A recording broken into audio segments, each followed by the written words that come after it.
All right. I think this is the last little rigging video for the bottom fishing one. This is making a 3-way rig. The whole goal is to get something that's long and has a 3-way swivel at one end, 3-way swivel at one end.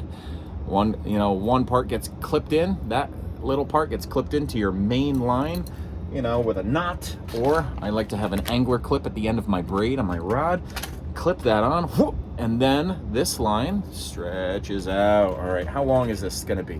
All right, I tend to like a length that when I reel this up to the rod tip, not into the rod tip, but right up next to the rod tip, that I can just lift the rod up, swing the fish in. Now, so I'm prioritizing my needs versus performance. So a length that's somewhere. So here's the other thing. I also like to reel this up to the rod tip and then hook this down around the hook catcher in my rod. All right, so what's that distance? If I have a 6-foot rod, that's gonna be somewhere between 5 feet. So I like to make these about 4.5 feet long, ish, about 4 feet long. All right, this one's longer. This one's probably closer to 6 if I stretch it out arm length wise. I got that little knot in there. Okay, 6 foot would be even better swimming wise. It could be a little more natural to swim. Put it further away from the lead that gets hooked up in here. So this is a size 1, 3-way swivel with a duo lock clip that already comes attached to it, stainless steel. This is a 10-ounce lead, even up to 20 ounce. I can hook that in. The 20 is like, I sometimes have to get the pliers to bend it in there, but it holds on. And that's a heavy duty connection for that lead in the drifting that we're doing. Around rocky edges and stuff like that. I'm not always, I do keep a whole bunch of these on the boat ready to go. And at the end of them, I either put an angler clip at the end, or I put one of these duo lock snaps at the end. And I can snap on a Fluke spoon. I can snap on, oh my God, it's so versatile. Where's my list? I already made the list of all the things that I could snap onto this. I'm sorry that I didn't have, there we go. Oh my God, it's like, I gotta make like a little illustration, a drawing of this. I could snap on like something like an SP minnow and bring that SP minnow all the way down 50, 80 feet down, however far down, and have that thing swimming around down by the rocks. I'm not casting this out. I could drop a swimming plug like that, or something that even floats up or whatever, like a redfin or something like that. So I could do that. I could drop a pencil lure down there, not a pencil popper, but a pencil lure. I could drop a bucktail, clip a bucktail. That's a classic right there. That's a classic. Go out to the race, the sluice way, plumb gut. Drop a bucktail down there with a tip on it or not, tipped with a pork rind, or tipped with your own thing, or tipped with squid, or just naked, a regular old bucktail down there. Now, and you can go light with the lead. It could just be like a little, 1 ounce or 3/4 ounce. You're getting it down there with the big old lead that you're hooking on here. That's what's bringing it down. And you actually have a little less lead at the end here, so they can swim naturally. So you go light. You could do a bare hook and then hook on a gulp, or you could bait it. You could hook on a squid. You could do a little spoon, just like a little Castmaster spoon down there. You could do a paddle tail, soft, no live bait needed. Like a little paddle tail type of thing, or like a little shad paddle tail. Drop that down. Drop a sluggo down. Oh my God, I'm just like listing all these things that you can do with this versatile rig. It gets lightweight stuff all the way down to the bottom, and has it swimming right above the rocks. So that's why you might want to go like a little longer to let that thing swim the way it would naturally swim. All right, now again, for fishing for fluke and stuff like that, dropping this on sand waves and the sandy structure around big rocky boulder fields, I'm okay with this lead dragging through the sand ahead and just 4 feet behind. Let's get into making it. It's so simple. I do tend to go heavier on the line with this because I keep a lot of these on the boat and I might be going for stripers with some and then Fluke for another, I'm not worried about them being leader shy. So I'm just gonna pull off, you see all my videos, just pull off, you know, a wingspan that's about, I'm 6 foot tall, so that's your wingspan is about as tall as you are, so, and a little bit more, so that's a little more than 6 feet. All right, now it's got memory to that line. I'm kicking up the size line because I want something versatile that I could catch bigger fish on. Now I'm pulling this tight, and look at that, it's pulling out the memory. Look at how curly it is there.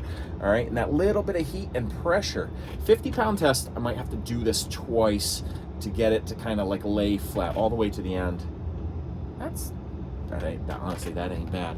If you've never known to do this, this is something you should do. Fly fishers know to do this because their line has a memory. Their fly line and their leaders have memory when it's wrapped around the spool, and I'm a fly fisher.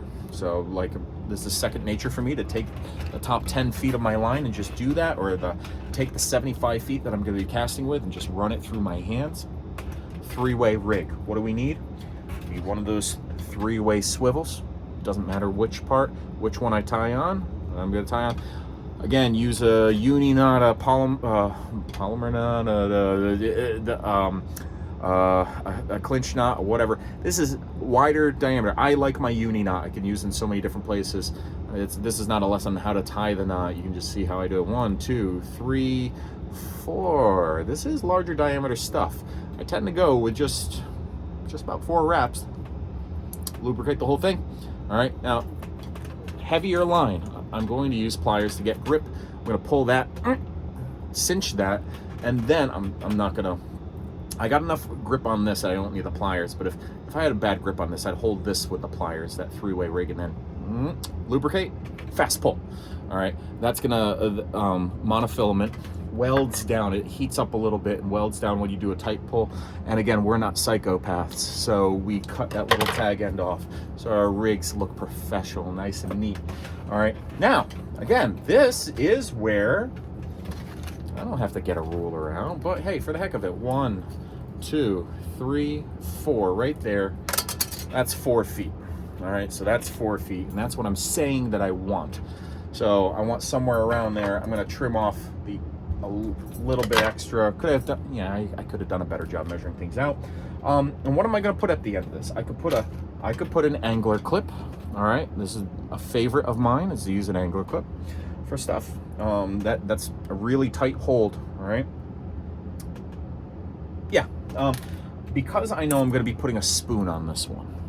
An angler clip might have a tough time getting up and in the eye of that spoon. All right, and also will have a tough time getting out of that spoon. So what am I going to use? I'm going to use size number 4. Could you go a little bigger? Yeah. A little smaller? No. All right. This one's not so big that it's not so small that I can't work it with my hands and open it up. It's also not so big that it's like just a big chunk of metal flying through the water. All right, this is one where I do need a little tool to unlock that duo lock clip, the second part of it. All right, I'm gonna keep that open. Oh no, I'm an idiot, not for this part. Well, I'll save that one. The one that's open on both ends. You'll see where I save it for. Okay, anyway, this one. I'm gonna tie another uni knot, or you use whatever line, whatever type of knot you want. This is 3-way rig. 1, 2, 3, 4 loops. Because this is 50-pound test, I'm doing fewer passes than I would with 30 or with 15. Lubricate this. Feels like it's gonna cut my hand if I hold on to it, so I'm just gonna hold on to it with pliers. Nothing crazy. Lubricate, and then one quick tight pull. There we go. Cut off the tag end, you psychopath. There you go. This 3-way rig is ready. It shouldn't have taken me 10 minutes to talk through this, but there's more. So now I also want to go through, like, for Fluke, what else could we toss on the end of this? I'll be honest, all last summer, my favorite thing to do was tie up my own teasers on, and this is a size 6 Gamakatsu bait holder hook. All right, It is a naked shank tie, meaning that those barbs that are here, if I slide a 5 or 6 inch gulp grub on, they have a place to find purchase. And you know what? As you push that grub on up to the front, whew, look at what that hair does. Stands up. You don't get that with one of these little tube teasers that slides down over it. That thing will just push up. But when you tie the hair right onto the hook, whoa, boy, oh boy, that'll get the lateral line finding your stuff. I'll be honest, straight eye, downward eye, upward eye, this is going to swim well enough that I could just clip it directly. Or take a 4, 5, 6 inch spoon, clip that on. All right, clip that on. Now that spoon on the other end has another hole. Remember that duo lock that I opened up both ways? Wow, that duo lock, I thread that on, and then all the way to the bottom, and I am gonna make that a semi-permanent lock on. All right, get the, again, this duo lock small enough that I kind of need pliers to do that last one. Now, same thing. Can put a bare hook on, put a dressed hook on like this. Look at that. Look at that. Doesn't that look yummy? Floating through, fluttering through the water. Now, there's not a ton of metal that's excess here. This is like, I mean, honestly, look at all that metal. If a Fluke is going after this, it's not going to care so much about these little snaps that are on it. All right. Now, when I was first learning to tie these, I was copying Monomoy Tackle. Go ahead, buy their rigs. Buy their rigs. Do what I did. Buy a whole bunch. I don't got them right in front of me, but buy a whole bunch of their rigs, and open them up and learn how to tie your own rigs based off of somebody else's pre-tied rigs. Owner of Monomoy ends up hand tying these, and you can learn how to hand tie them by having them in hand.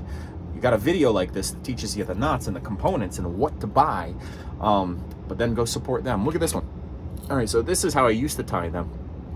All right, so I'd have a 6/0 Gamakatsu on here with a mylar skirt tucked inside of a squid as well. All right, so that's staying on there, and then I'd have to really tie on it really tight.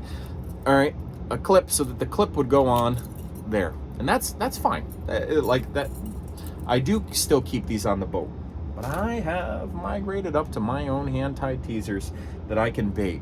Less expensive, and I feel like they really work better. And man, I can like dial in and make color combos that I just can't find. I love this like white with a little bit of gold.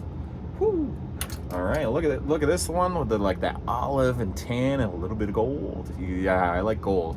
Buy gold spoons for this gold. No, whatever. I can't afford all the spoons in the world. I want you to see how versatile this 3-way rig is, and how you can easily turn it into a Fluke flutter spoon rig. You don't have to spend 10. Honestly, I was just looking at these spoon rigs for Fluke, and cheapest place I could find them. They were like $10 a pop. Great buy, honestly, to have somebody else make them for $10 a pop. That's $10 a pop. How many of those are you going to be able to carry around? Tell you what, I can tie 10 of these for less than $100 versus buying 10 of them for $100. All right, so that's what I hope you get from this video. A little bit of frugalness. Look at all the stuff that we can do by tying our own stuff with monofilament. Again, this is part of a series of rig making videos that goes along with a bottom feeding class that bottom fishing class that I teach. That's live now on the website. So this video I'll put out for free, totally fine. But you know, the main course itself is something that, like, if you want to learn how to bottom fish in Long Island Sound, go ahead, support me. Buy the pre